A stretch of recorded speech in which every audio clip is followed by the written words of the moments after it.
Assalamualaikum warahmatullahi wabarakatuh. Perkenalkan, nama saya Muhammad Zaki Azahir. Di sini saya ingin menjelaskan tentang pengertian biografi, struktur biografi, dan juga kebahasaan biografi.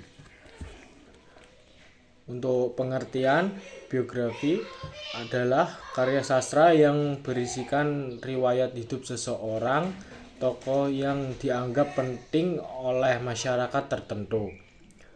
Penulisan biografi umumnya untuk menyampaikan sesuatu hal yang sifatnya istimewa yang dimiliki oleh seorang tokoh dalam sejarah. Biografi merupakan pengembangan dari autobiografi masa prasejarah.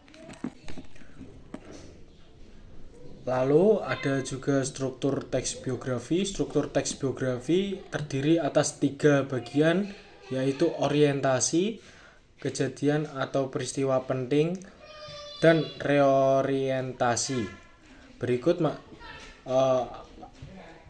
untuk orientasi merupakan struktur bagian awal dari teks biografi. Bagian ini mencakup pengenalan tokoh dan latar belakang kisah atau peristiwa yang akan diceritakan pada bagian selanjutnya. Orientasi berfungsi untuk memudahkan pembaca dalam memahami informasi dasar mengenai peristiwa yang diceritakan. Bagian ini juga merupakan pengantar sebelum masuk ke pembahasan yang lebih rinci. Yang kedua ada kejadian atau peristiwa penting. Selanjutnya peristiwa penting. Pada bagian ini diceritakan tentang rangka peristiwa, yaitu kejadian-kejadian utama yang dialami tokoh. Bagian ini disusun secara kronologis sesuai urutan waktu. Terkadang penulisan juga menyertakan beberapa komentar pada bagian-bagian tertentu dalam kronologi peristiwa.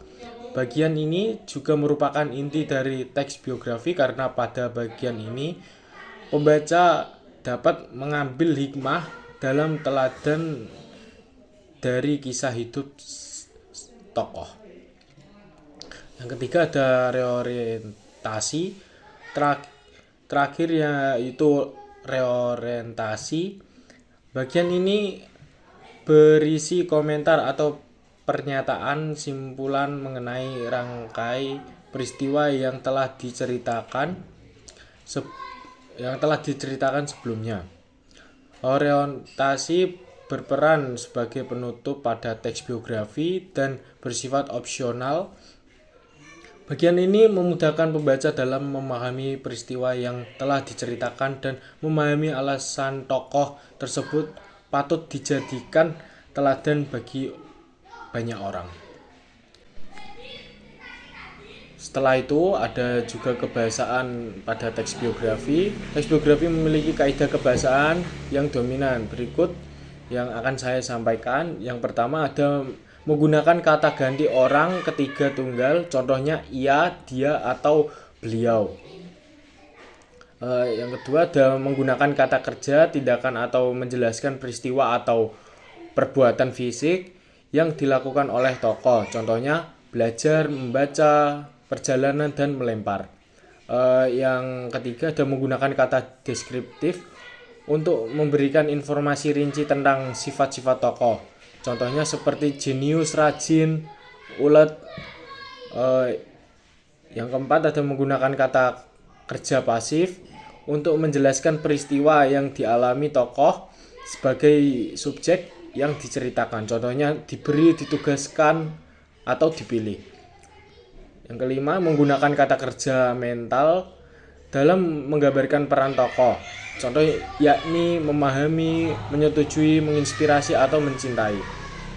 Yang keenam ada menggunakan kata sambung, kata depan, atau nomina yang berkenan urutan dengan waktu, contohnya sebagai berikut: sebelum, sudah, atau pada saat. Sekian dari saya. Wassalamualaikum warahmatullahi wabarakatuh.